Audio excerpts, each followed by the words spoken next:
Hey guys, so today here we have a problem, and this is a very typical SAT style problem. And here it's asking, the sphere is inscribed in a cube as shown. If the volume of a cube is 216 cubic inches, what is the volume of a sphere in cubic inches? So typically for these area volume style SAT problems, we kind of have to solve it like a puzzle. But a good starting point is always to look for what we're trying to solve for. So here that will be the volume of a sphere, right? And so what is our formula for volume of a sphere? And that will be the volume is equal to 4/3 pi r cubed. And this will be given to you on the SAT if you don't remember it. And so the only thing we really need to solve for the volume here is the r value. What is r? Here in our diagram, that would be the radius of the sphere, right? And so once we know the radius of the sphere, we can essentially just plug it in and solve for v, which would solve the problem.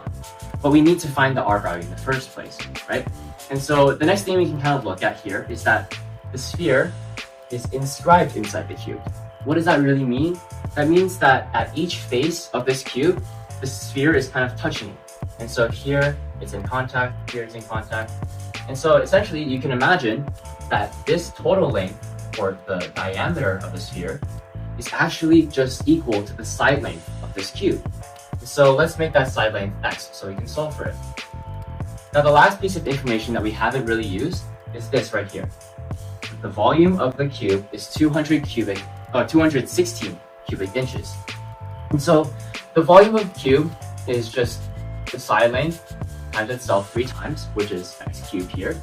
And so yeah, now that we know the volume is 216, we can set an equality and solve for x. Now if you use your calculators, you can find that x is equal to 6, or if you know the cube root of 216, you can also just get 6 like that. And so, if we get calculators, this would be not too bad.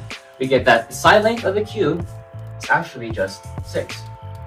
And so, since 6 is our diameter of the sphere, as we mentioned before, we can say that r is equal to the diameter divided by 2, right? And so r is equal to 6 divided by 2, which is 3.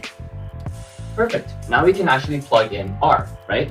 So for the volume of the sphere, we get 4/3 pi, and then we get 3 cubed. We plug in 3 for r. And then we simplify this. So we get the volume is equal to 4 pi over 3 times 27.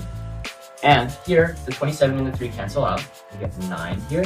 And so when we multiply 9 and 4 pi, our final volume here is 36 pi. And isn't that great? Because that's actually one of our answer choices. That will be A. So yeah, that is the problem.